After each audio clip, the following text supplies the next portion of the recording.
Bismillahirrahmanirrahim. Assalamualaikum warahmatullahi wabarakatuh. Asyhadu an la ilaha illallah, asyhadu anna Muhammad Rasulullah. Allahumma sholli ala sayyidina Muhammad wa ala ali sayyidina Muhammad. Kama sholaita ala sayyidina Ibrahim wa ala ali sayyidina Ibrahim fil alamina innaka Hamidum Majid.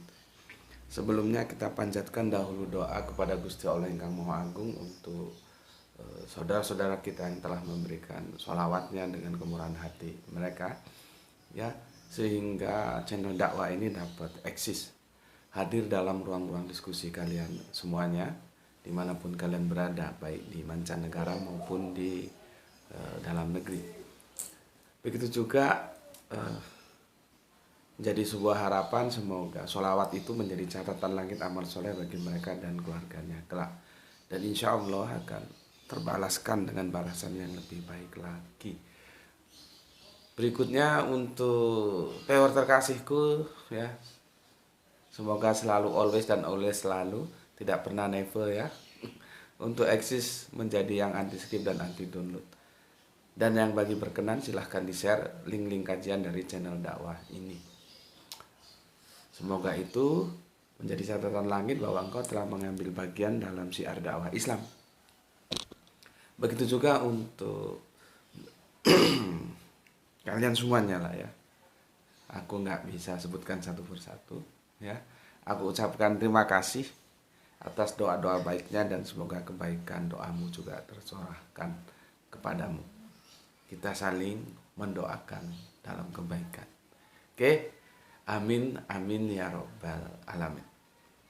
Berikutnya aku akan melanjutkan kajian yang mampir ngombe yang kemarin, karena dari komentar yang masuk itu ada beberapa yang menjadikan aku mengambil sikap sebaiknya kita lanjutkan ke seri berikutnya, ya. Jadi kajian mampir ngombe kali ini kelanjutan dari yang kemarin. Oke, kopi morning dulu untuk mengusir dingin. Bismillah.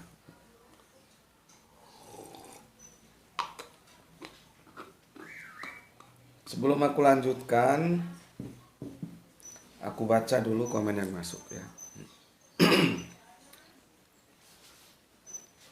Oke, bismillahirrahmanirrahim. Pertama dari saudaraku Kang Mas Isdianto PPTK yang ada di Sidamanik.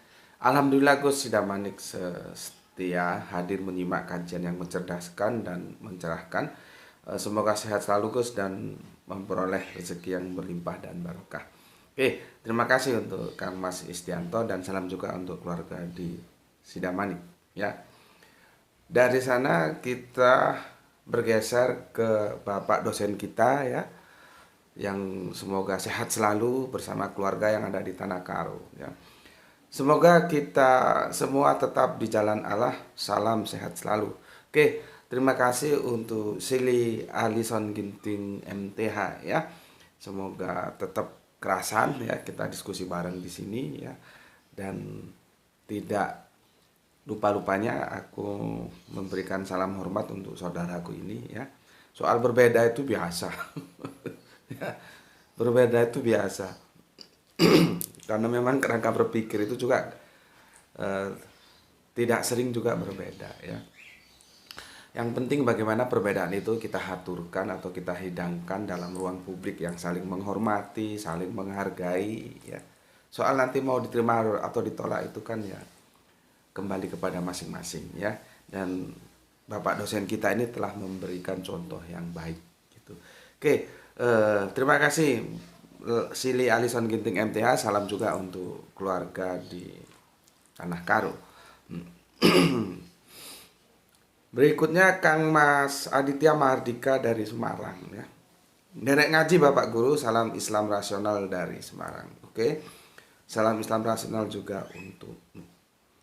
Berikutnya Kiki PSD Rangkas Bitung, Lebak Banten. Nyimak, semoga Tuan Guru JM diberikan keberlimpahan rezeki dan kesehatan sekeluarga. Oke, atur nuhun. Terima kasih untuk Kang Mas Kiki ya di Lebak, Banten. Kemudian soleha kita dari Palu, dari Banten kita terbang ke Palu. Gispati ya. Eh, Palu nyimak Tuan Guru, kedua cerita ini sama pesan yang mau disampaikan.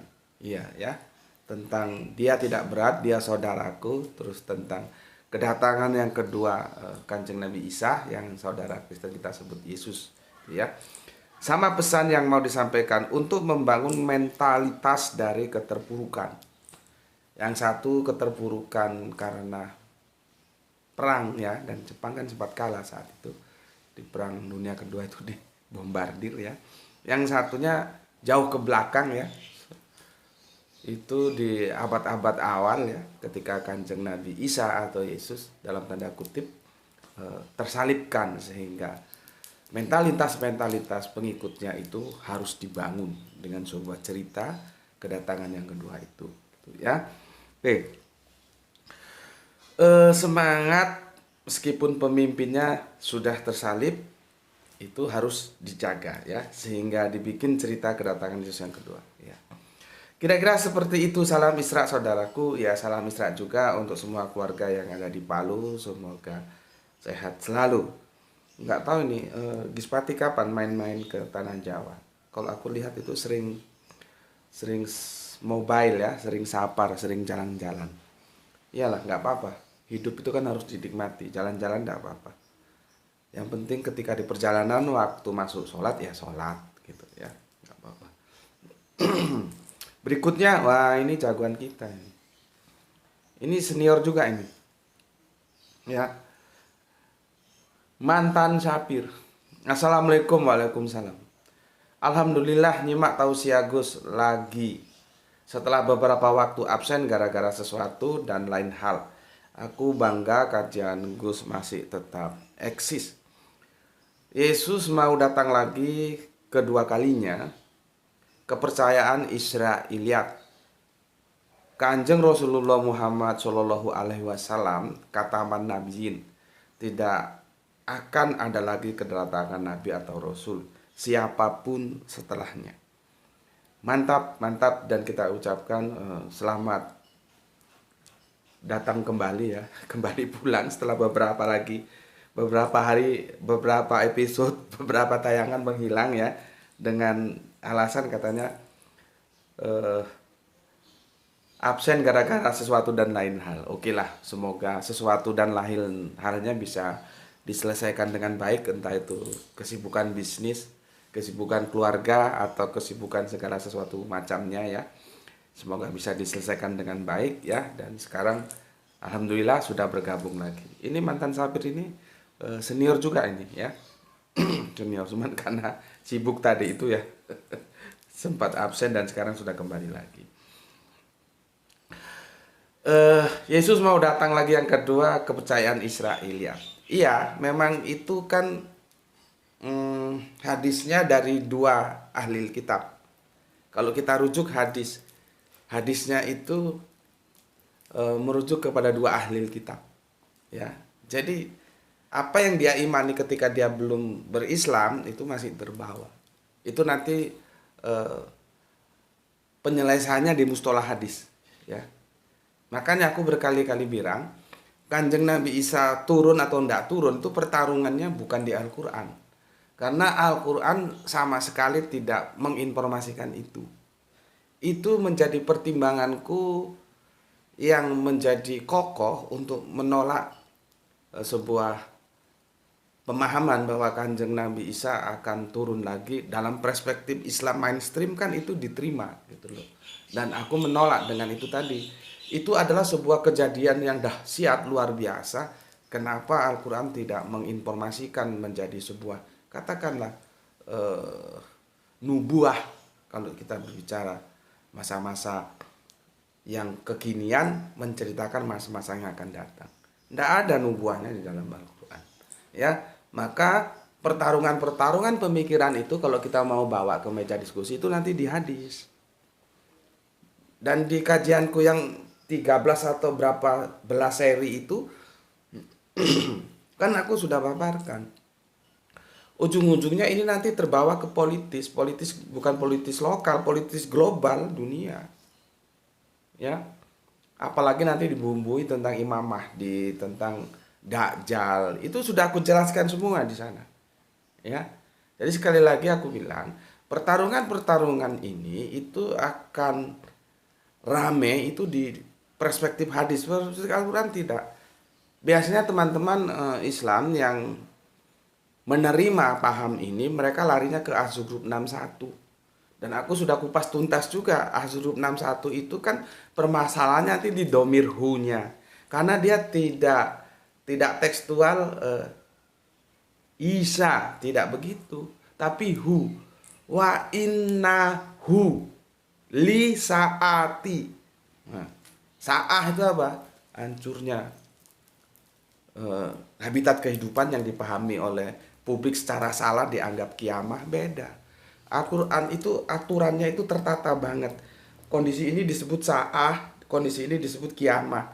Masalahnya berkali-kali aku ingatkan, tapi melawan publik itu juga bukan sesuatu yang mudah karena mereka sudah terlanjur menerimanya sebagai sebuah kebenaran.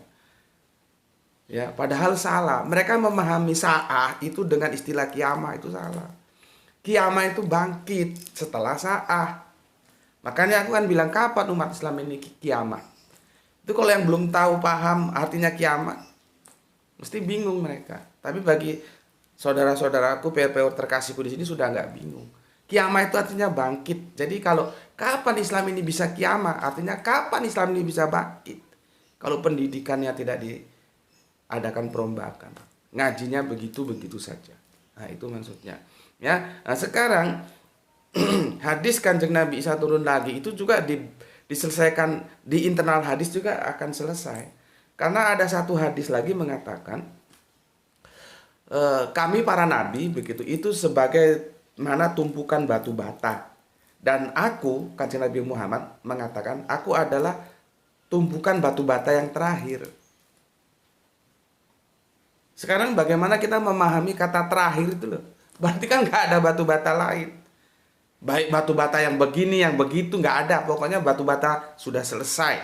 Itu yang mau disampaikan oleh Kanjeng Nabi. Ya, jadi sebetulnya nggak usah dibawa ke Al-Quran, sudah selesai itu. Apalagi kalau dibawa ke Al-Quran tambah selesai lagi, seperti yang dinukil oleh mantan Syapir ini ya. Ini senior kita, bahwa Kanjeng Nabi Muhammad itu adalah kataman Nabi. Nabi yang terakhir, tambah selesai lagi. Tapi kalaupun kita tidak membawanya ke Al-Quran dalam pertarungan hadis, itu selesai sudah.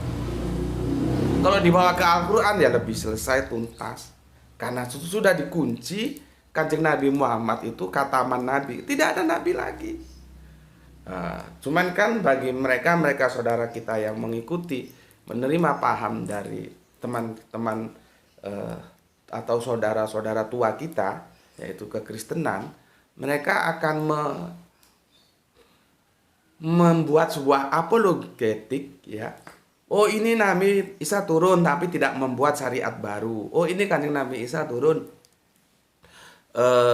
tapi tetap mengikuti Kanjeng Nabi Muhammad. Itu kan argumentasi yang dibangun supaya tidak melanggar apa yang disampaikan oleh Al-Quran bahwa Kanjeng Nabi Muhammad itu kataman Nabi. Supaya tidak melanggar hadis yang dikatakan Kanjeng Nabi Muhammad bahwa aku adalah tumpukan batu bata yang terakhir.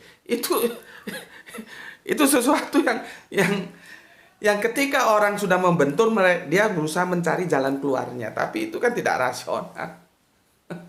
Ya, sudah tidak ada seperti ditulis oleh mantan Syapir ini ya. Siapapun setelahnya. Jadi sudah nggak ada alasan ya. Nabi itu sudah selesai. Nggak ada nabi yang tidak membawa syariat, nabi yang mengikuti Kanjeng Nabi Muhammad. Nggak ada. Nah, teman-teman Kristen itu sebetulnya akan lebih menarik lagi kalau diskusi dengan teman-teman dari Ahmadiyah. Itu lebih seru lagi. Itu lebih seru lagi. Karena teman-teman Ahmadiyah lebih ngano lagi. Lebih gimana ya? Lebih melakukan lompatan lagi. Nanti jatuhnya nisbahnya itu, atau gini aja lah, teman-teman Kristen menerima nggak kalau Mirza Ghulam Ahmad itu adalah Yesus yang turun kembali? Itu aja. Yang Yesus ternyata sampai di Srinagar. Percaya nggak? Nanti sebetulnya lebih rame lagi ketika teman-teman Ahmadiyah diketemukan dengan teman-teman Kristen yang dari Mormon. Sebetulnya Yesus itu ke Srinagar atau ke Amerika. Kan makanya kalau kita tidak tunduk terhadap pesan-pesan teks-teks kitab suci itu akan seperti itu. Tapi ya sudahlah, kita hargai saja, namanya pendapat kok ya. Cuman bagi aku, seperti yang sudah aku bikin videonya sebanyak 13 seri kalau nggak salah, sudah selesai. Ya, Kanjeng Nabi Muhammad ini adalah nabi yang terakhir. Tidak ada nabi lagi yang mau turun terlepas apapun alasannya.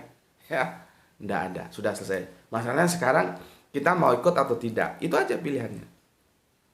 Kita sami'na, tadi malam kita akan mengunggah tentang masalah iman itu oleh guru Al-Qur'anku ya, almarhum Gus Panani sudah dijelaskan ya tentang iman kan. Sekarang kita tinggal sami'na atokna atau sami'na asoina, itu aja pilihannya. Nggak usah ngarep-ngarep yang memang nggak pernah datang gitu ya. Oke, dan berikutnya yang paling penting, nanti ujung-ujungnya kisah ini tuh politis. Dan itu sudah dikonfirmasi oleh saudara kita yang ada di Amerika. Memang begitu ujung-ujungnya politis. Kebetulan mbak kita itu bersuamikan Yahudi Amerika. Nanti Yahudi itu terbelah menjadi dua lagi. Ada Yahudi politis, ada Yahudi teologis. Kebijakan Yahudi politis itu tidak serta-merta diamini Yahudi yang politis. Gitu loh. Jadi ini memang banyak lingkaran-lingkarannya yang harus kita urai ya. Singular dia, nggak bisa strike. Oke, terima kasih untuk Kang Mas mantan Sapir. Semoga sehat selalu dan semoga sesuatunya bisa diselesaikan dengan baik. Ya, matur nuwun, terima kasih. Berikutnya Ben-Hur Bamas Muljam ya. Waduh JM, malam-malam merinding, ngeri dengerin cerita konspirasi di balik lagu. Biasanya dengar beginian di channel bertema horor, tapi yang ini resikonya kajian singular. Ya, begitulah ya.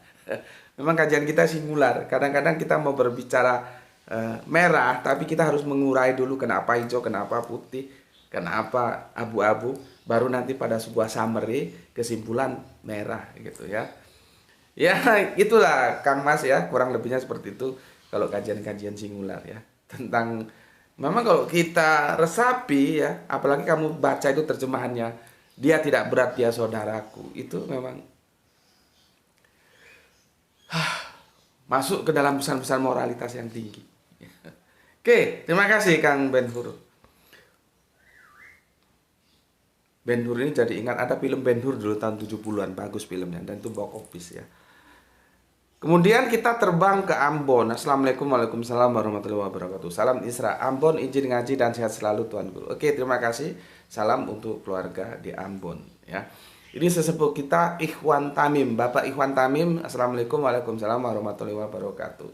Tangerang Nyimak. Salam Isra. Oke, salam Isra juga untuk Bapak Ikhwan Tamim bersama keluarga di Tangerang. Ini yang punya Jogja. Assalamualaikum Waalaikumsalam Kang Mas Edi Margono ya, warahmatullahi wabarakatuh. Matur nuwun. Di Manada dari Jember mengirimkan sejumlah hati yang memerah. Matur nuwun. Terima kasih. Berikutnya Kang Hermana Natawijaya. Assalamualaikum Waalaikumsalam. Insya Allah masih selalu nyimak meski terlambat dan tidak selalu tepat waktu. Salam Islam rasional. Salam Isra. Oke, tidak apa-apa Kang Mas. Nah, silakan saja disesuaikan waktunya ya, karena memang kita juga harus memaklumi semua kita punya kesibukan masing-masing ya. Tidak apa-apa, tidak tepat waktu juga tidak apa-apa ya. Yang penting selalu rutin diikuti sehingga kronologis kajiannya dimengerti. Karena itu juga salah satu cara untuk bisa memahami dengan mudah apa-apa yang aku sampaikan kepada kalian. Oke, atur nuhun Kang Hermana Natawijaya. Berikutnya Sahran Gipari. Nah, dia ini justru kajian mampir ngombe kita pagi hari, dia nontonnya malam hari. Oke, enggak apa-apa. Iya, dia tidak berat. Berikutnya Kang Wahyu 72 di Brebes. Assalamualaikum, waalaikumsalam, salam Isra. Oke. Dilanjutkan Brebes kembali ya, Kang Nurkolis ya. Terima kasih ya, salam Islam rasional guru. Oke, terima kasih. Ini like kita dari Kota Kembang, Kota Bandung, Ukta Penusuta Barat ya. Nanti aku kasih komentarnya karena cukup bagus dan cukup panjang ya, belakangan aja. Sorry. Berikutnya panjang banget nih ya. Kainko yang ada di Kainko ini di Borneo. Oke, terima kasih. Salam untuk keluarga di Borneo. Nah, ini Bapak kita Kepomania Randu Belatung. Randu Belatung Blora nyimak. Oke, terima kasih. Beliaunya punya nama Burhanuddin Harahap.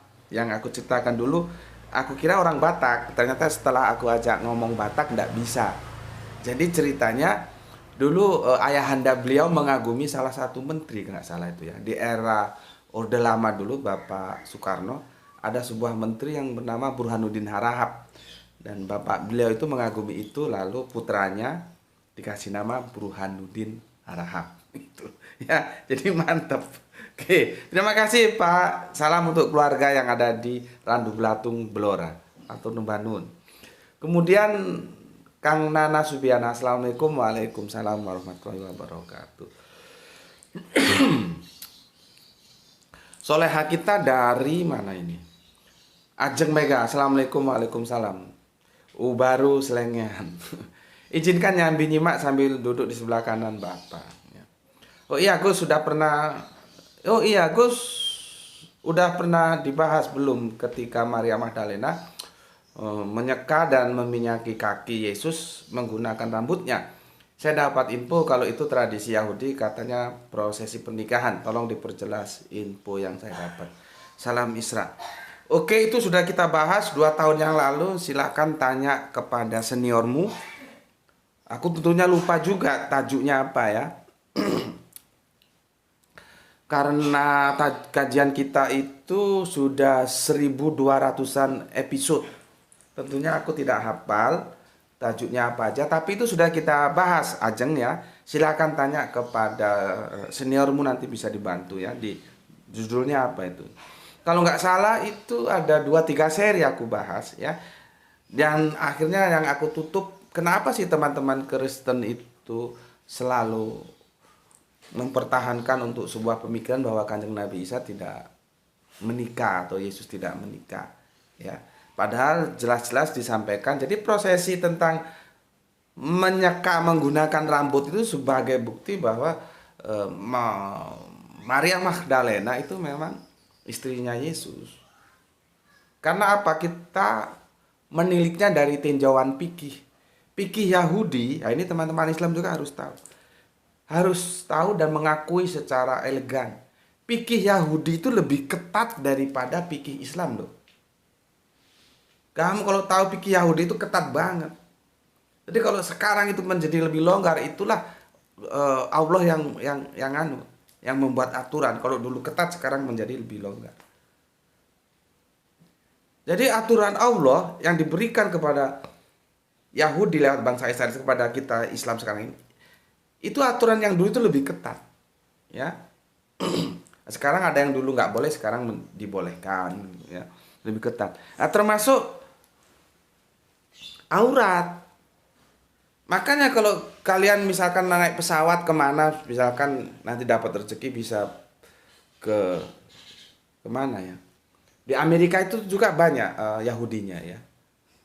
Atau di negara-negara Eropa Timur sana ketemu orang yang pakai, orang Jawa bilang berukut, semua tertutup wanitanya itu, dan biasanya warnanya hitam. Itu Yahudi. Jadi kalau dilihat dari sini, antara wanita-wanita Islam dan Yahudi itu kalau sudah berpakaian yang menurut syariah, itu sulit dibedakan karena menutup aurat semua.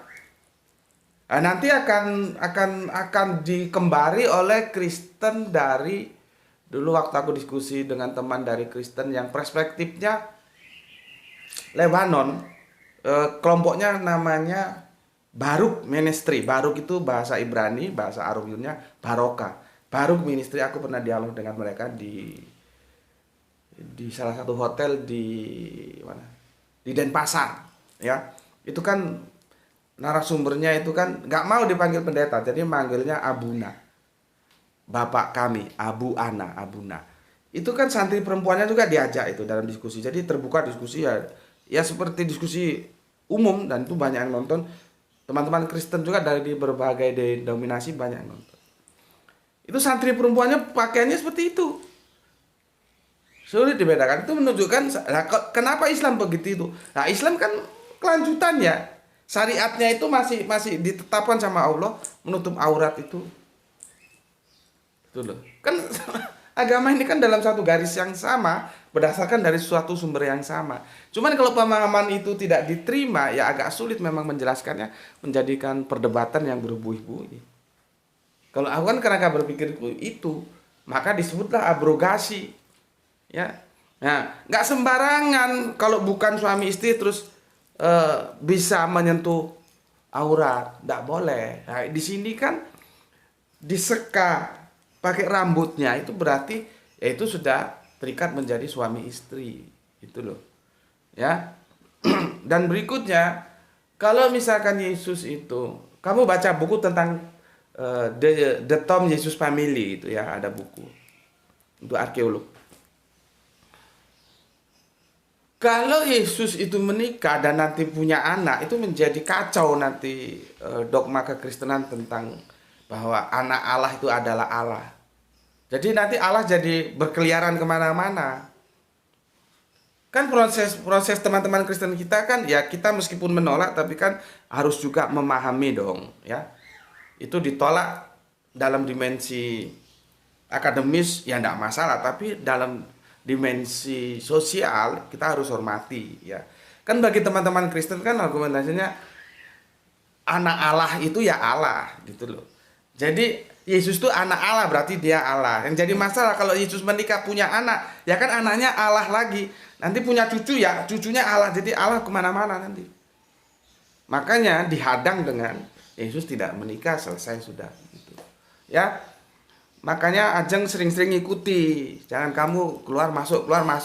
Berarti kacau aku menjelaskan. Kamu ikuti ya. Ngaji itu perlu. Kalau kamu modelnya ngaji kalau sempet saja ya repot. Budaya kita itu salah. Kita ngaji itu kalau punya waktu lenggang. Seharusnya tidak. Kita mengalokasikan waktu untuk ngaji. Bukan kita cari waktu, bukan waktu sisa untuk ngaji. Kalau kita kan waktu sisa. Setelah nggak ada kesibukan baru ngaji. Itu waktu sisa namanya. Padahal menuntut ilmu itu kan diperintahkan dalam agama kita. Seharusnya kamu mengalokasikan waktumu yang itu tidak boleh diganggu-gugat oleh kesibukan lainnya. Ini waktu saya ngaji. Gitu seharusnya. Tapi kebudayaan kita ini sudah kacau. Dimanapun begitu kalau aku perhatiin. Aku selalu ngomong sama teman-teman. Paradigmanya harus dirubah. Harus dalam 24 jam itu kita alokasikan waktu untuk mengaji yang itu nggak bisa diganggu-gugat oleh kesibukan duniawi. Harusnya begitu. Tapi yang ada kan justru sebaliknya. Kita mau ngaji kalau ada waktu sisa. Repot.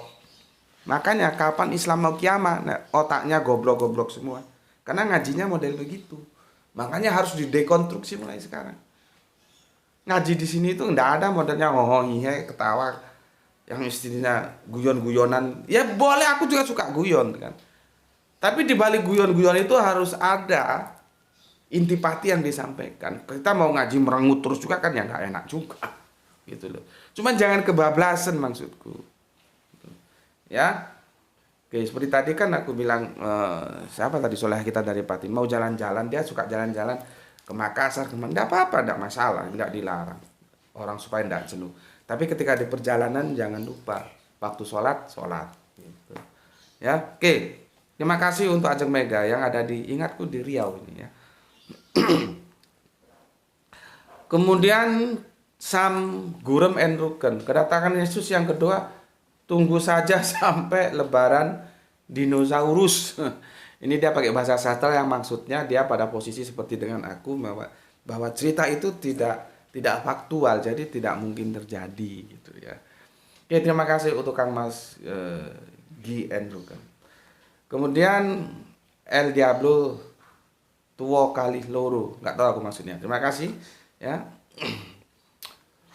Dan itu sudah aku bacakan semuanya. Sekarang kita kembali ke komentar yang bagus sekali ya. Ini juga selalu menjadi perhatianku ini. Selain Bapak dosen kita ya, Bapak Ginting, ini juga ada Lai Octavianus Huta Barat gitu. Dia bisa jadi setuju dengan aku, tapi bisa jadi tidak setuju, tapi terlepas setuju dan tidak setuju, dia selalu tampil dengan elegan gitu ya. Tidak harus menyerang apa, tidak kekanak-kanakan gitulah ya. Dia tampil dewasa. Makanya aku menarik untuk memberi komentar. Oke, aku minum dulu.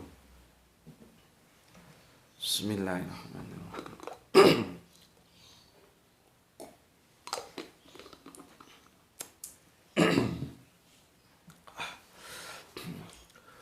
Dari lae itu panggilan kehormatan ya. Kalau kita di tanah Jawa, cak, sam. Jadi cak nun, nah itu panggilan penghormatan. Tapi itu kita hormat tapi gimana ya?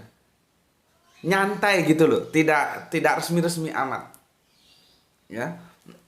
Jadi kalau di Jawa itu cak, kalau di tanah Batak khususnya Batak Toba, karena ini Huta Barat itu Toba. Kalau Bapak dosen kita Ginting itu Karo, itu bahasanya lain lagi. Budayanya juga lain lagi. Kalau Batak Toba itu bla-blaan, seperti aku ini bla-blaan. Kalau Batak Karo itu Solo Jogjanya orang Jawa. Jawa itu kan beda. Jawa tempatku ini kasar. Malang, Surabaya, Gresik itu kasar. Nanti halusnya itu Jogja, Solo. Nah, sama-sama Jawa juga beda. Sama dengan ini, sama-sama Batak itu juga beda. Kalau kita pernah hidup di tanah Batak, kita akan tahu dari marga. Oh, ini Batak Toba, ini Batak Karo, ini Batak Simalungun. Itu tahu ya. Jadi kalau Huta Barat itu Batak Toba, seperti penyanyi yang suaranya melengking tinggi dan aku suka kalau dia nyanyi lagu tentang child, anak, judulnya Child itu ya, Victor Huta Barat, itu suaranya tinggi. Maka masalah suara-suara, permainan suara, nyanyi-menyanyi suara 1-2 itu orang Batak jagonya ya. Berapa menit? 32. Oke, aku cepatkan. Bandung nyimak Gus. Nah, hal ini menarik juga Gus. Masalah kedatangan Yesus ini menurut saya sebagai intro atau contoh dari hubungan Islam Yahudi juga. Karena saya kepikiran andai betul Yesus Yesus tak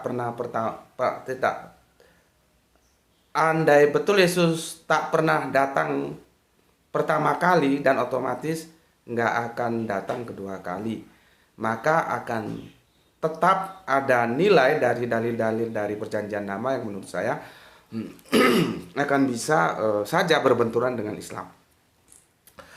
Yahudi menanti Mesias dan Mesias ini harusnya ada sebelum hari kiamat untuk menaklukkan musuhnya. Jika Mesias munculnya setelah kiamat, maka menurut saya percuma jadi Mesias. Kalau dalam teologi Kristen sudah jelas bahwa anak manusia itu akan turun menjelang kiamat. Oke, itu saja ya yang aku komentari karena waktu segera itu juga kameramen yang mau berangkat sekolah. Ini saja ya, tapi aku sudah baca semua kok ya.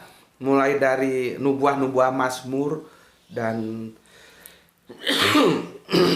kitab-kitab lainnya itu sudah aku baca. Ya, jadi gini Mas. Seperti yang aku bilang tadi, berbicara tentang kedatangan yang kedua, tolong jangan disalahpahami ya, terutama untuk teman-teman Kristen. Bukan aku menolak itu. Ya. Tapi aku ingin menduduk masalahkan bahwa kedatangan kedua ini tolong dipahami supaya nggak miss nanti. Kalau miss jadinya kalau kalian cuma menerimanya secara gerudak-geruduk jadi kacau ya. Coba dipahami dulu. Seperti yang disampaikan, yang disimpulkan oleh Gispati dari Palu tadi. Ini hanya sebuah cerita. Makanya dikatakan oleh Gispati sama dengan tentang lagu Dia Tidak Berat Dia Saudaraku. Begitu juga yang terjadi di Jepang. Cuman Jepang pada saat itu terpuruk dari sebuah perang. Supaya mentalitasnya bangkit lagi. Kita juga kan tidak tahu apakah cerita itu faktual atau tidak. Yang sudah jelas dialog dengan serdadunya itu tuh sisipan. Kita juga sulit untuk mengkonfirmasi apakah ketika dibawa ke California kemudian lagu itu hit di Inggris, apakah penulis lagunya itu lepas dari cerita yang ada di Jepang atau terinspirasi dengan peristiwa yang di Jepang. Kita juga sulit. Ya itulah berita.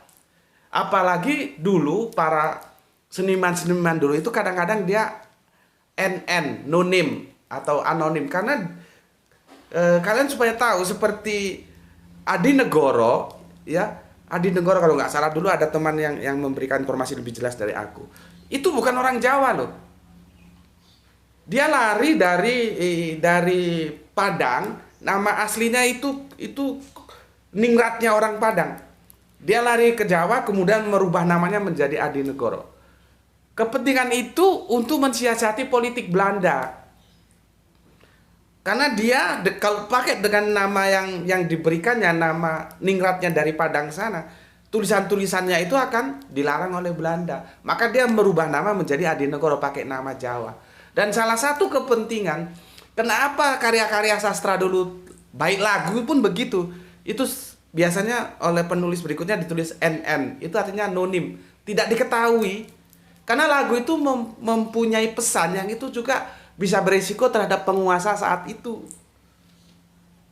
Maka kalau sulit dirujuk bagaimana cerita aslinya, ya memang seperti itu. Dan ini ada semiliari kesamaan dengan Kanjeng Nabi Isa akan turun lagi atau Yesus dalam kedatangan yang kedua. Itu juga begitu. Jadi aku mengatakan kepada semuanya yang di sini, aku posisiku mendudukkan masalah ini benarnya seperti apa gitu loh. Bahwa ini adalah sebuah kisah yang dibangun untuk bangkit dari keterpurukan setelah Kanjeng Nabi Isa dalam tanda kutip dalam perspektif Bible tersalib. Hawariunnya itu kalau dalam perspektif Islam, murid-muridnya itu supaya mentalitasnya bangkit gitu loh. Maka dibikinlah kisah itu, cerita itu. Dan aku sudah katakan, cerita itu ada yang fiktif, ada yang faktual. Ya, tetapi tidak masalah. Karena yang mau dibangun oleh cerita ini meskipun dia tidak real, ada nilai-nilai yang mau disampaikan. Jadi jangan kamu kira semua yang tercatat dalam kitab-kitab suci itu faktual terjadi semua. Tidak. Perumpamaan itu tidak terjadi, tapi dia digunakan untuk menyampaikan pesan. Ada nilai. Jadi di sini yang mau disampaikan itu nilai. Bukan faktualnya. Dan itu kebutuhan masa lalu sebetulnya. Ketika kekristenan itu terhimpit. Kalau sekarang kan kekristenan kan tidak terhimpit. Orang mau Kristen monggo, mau tidak monggo. Kebebasannya dijamin. Artinya cerita-cerita itu sudah tidak perlu lagi, gitu loh. Karena itu sifatnya kondisional. Seperti mukjizat juga begitu. Mukjizat itu diperlukan dulu, kalau sekarang kita tidak perlu untuk apa juga mukjizat. Kalau mau sakit ya ke dokter, nggak usah tumpangi tangan. Kalau mau nyebrang ya naik kapal, nggak usah laut dibelah. Kalau mau lihat bulan ya lihat aja bulan, tidak usah belah-belah bulan, ngapain perlunya. Itu rasional kita. Kalau kita percaya terhadap kebenaran akal, itu beragama itu begitu. Tetapi sekali lagi yang aku ingatkan, kisah ini bukan tidak perlu untuk membangkitkan mentalitas yang telah jatuh. Gitu loh, ya. Dan yang jadi masalah memang kemudian itu dimasukkan menjadi kredo keimanan dan itu fundamental. Itu masalahnya. Nah, sekarang ya terserah saja. Aku juga harus hormati bagaimana teman-teman dalam kekristenan untuk mencari tahu tentang kedatangan yang dua itu sebetulnya itu seperti apa harus disikapi. Kenapa harus masuk ke dalam kredo? Kredo itu fondasitas keimanan yang mendasar. Ya. Padahal itu dibangun untuk kepentingan saat itu. Sekarang tidak, ya. Oke. Aku harus cepat ini, karena itu mau berangkat. Terus begini, Mas, sampean bilang begini ya. Masalah kedatangan Yesus ini menurut saya sebagai intro contoh dari hubungan Islam Yahudi Nasrani. Menurutku tidak. Kita tiga-tiga trilogi ini punya pandangan yang berbeda. Yahudi, Nasrani, Kristen, Islam itu berbeda pandangannya tentang Yesus.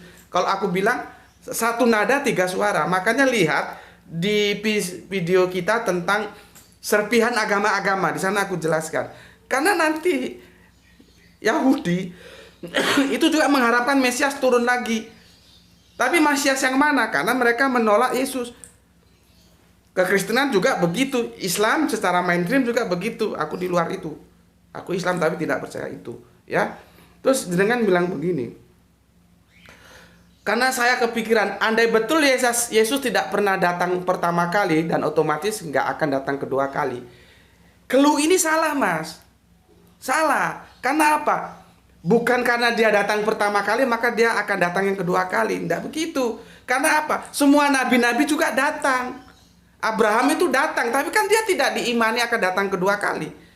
Meskipun datang yang pertama kali juga begitu. Musa itu pertama kali datang, tapi nggak ada kedatangan yang kedua kali. Makanya itu aku bilang, keanehan ini kalau kita potret secara keseluruhan, bisa diterima seperti aku menerima, itu adalah sebuah upaya untuk membangun mentalitas. Gitu loh. Jadi kebutuhannya kebutuhan saat itu. Kalau kebutuhan saat ini enggak, kan orang Kristen kan sudah bebas mau. Enggak ada orang pengikut Yesus diuber-uber seperti zaman dulu, kan enggak ada. Itu ya. Ya, aku ngomong aja lah, daripada baca itu nanti waktunya enggak cukup, supaya cukup. Terus begini, perhatikan, Yahudi ya. Yahudi itu mengharapkan Mesias turun lagi. Ya, karena apa? Mereka menolak Kristus, menolak Yesus karena apa? Ya. Mesias yang mereka harapkan, Mesias dalam perspektif politis untuk menghadapi bagaimana kejamnya imperium penjajah Romawi. Sebagaimana Musa membebaskan mereka dari kejahatan Firaun. Ya, dan itu sudah aku kupas tuntas di serpihan agama-agama. Sebetulnya kalau Yahudi ini mau sabar, juga dia mendapatkan apa yang diharapkan. Karena, dan ini harus kamu lihat di mana aku menjelaskan ulama dan umara itu harus bersatu. Nah, kan saling bergulir videonya. Kalau kamu nonton cuma separuh ya repot. Di video itu aku jelaskan, ulama itu otomatis umara ulama juga. Begitu juga Kanjeng Nabi Isa seperti para nabi semuanya. Dia juga sebagai pemimpin teologis juga otomatis sebagai pemimpin politis. Cuman Israel Yahudi ini nggak sabar. Akhirnya berantakan seperti itu. Dan dia mengharapkan Mesias yang lain turun dengan menolak Kanjeng Nabi Isa atau Yesus. Maka sampai sekarang kekristenan atau Nasrani itu tidak tumbuh dan berkembang di Israel. Mereka tetap dalam keyahudiannya. Nah, sekarang pertanyaannya, untuk apa mereka sekarang mengharapkan Mesias turun lagi? Toh secara politis mereka sudah bebas. Sekarang mereka sudah membentuk negara di tahun 1948. Untuk apa lagi? Jadi sekian banyak argumentasi nubuah yang kamu sampaikan itu runtuh. Karena mereka sekarang bebas, sudah punya negara. Secara politis mereka sudah mendapatkan itu. Terus untuk apa lagi mengharapkan Mesias yang menolong mereka dari gencatan-gencatan politis? Kan sudah nggak ada. Bahkan di video itu juga aku bilang, kita sebetulnya ini bingung. Yang Israel yang mengkontrol Amerika atau Amerika yang mengkontrol Israel? Ini kan perlu pengamatan tingkat tinggi untuk tahu itu. Jadi sudah runtuh sebuah harapan Yahudi ingin datang Mesias lagi. Untuk apa? Karena mereka sudah bebas kok. Kan mereka mengharapkan datang supaya terbebas dari tekanan politis. Dan sekarang siapa menekan mereka? Nggak ada. Nah, itu dalam perspektif Yahudi. Dalam perspektif kekristenan juga seperti itu, aku sudah jelaskan. Dalam perspektif Islam, ini yang bermasalah juga. Itu cerita saudara kita Kristen. Ya sudah, itu milik mereka, kita hormati. Kok kita ujuk-ujuk ikut mengimani, bahkan terjadi perdebatan sampai bergelas-gelas kopi habis? Ngapain? Itu ceritanya saudara kita ke Kristen. Ya sudah, kita hormati saja. Ikuti Al-Quran, ikuti hadis. Selesai. Hadis sudah mengatakan bahwa kataman Nabi Muhammad. Al-Quran mengatakan kataman Nabi Muhammad. Hadis mengatakan bahwa kami para nabi sebagai tumpukan batu bata dan aku adalah tumpukan batu bata terakhir. Selesai sudah. Tinggal kamu mau ikut kanjeng Nabi Muhammad atau tidak. Terus nggak usah neko-neko pikirannya gitu loh. Nggak ada ceritanya sudah beribu tahun turun lagi. Kamu mau bilang iman. Iman itu kan disusun atas pengetahuan, bukan ujuk-ujuk beriman tanpa pengetahuan. Gitu. Oke, ya. Jadi taatlah kepada Al-Quran, taatlah kepada hadis. Dan Al-Quran itu tanpa reserve. Kalau hadis masih diperdebatkan. Jika kalau ada hadis, kamu lihat bertentangan nggak dengan Al-Quran? Atau hadis dengan hadis itu bertentangan nggak? Jangan setiap hadis terus kamu ambil, kamu terima sebagai kebenaran. Ya goblok gue. Orang hadis itu tertulis sekitar 200-300 tahun kemudian kok. Tapi kita juga tidak boleh menolak hadis. Jadi ada pilah-pilahnya ya. Oke. Mungkin terburu-buru ya, kurang sedikit asik, aku juga terbatas waktu. Nah itu mau. Ini Senin kan dia harus upacara. Bismillahirrahmanirrahim. Semoga kita semua selalu dalam ridha Allah. Bagi yang Islam, jaga Allah, jaga kanjeng Nabi, jaga Al-Quran, jaga Islam. Menjadi bingkai imanmu, tetapi hormati saudara kita yang memilih jalan lain. Oke, semoga kita semua mendapatkan rezeki barokah dan kesehatan yang prima. Bismillahirrahmanirrahim. Alhamdulillahirabbil alamin.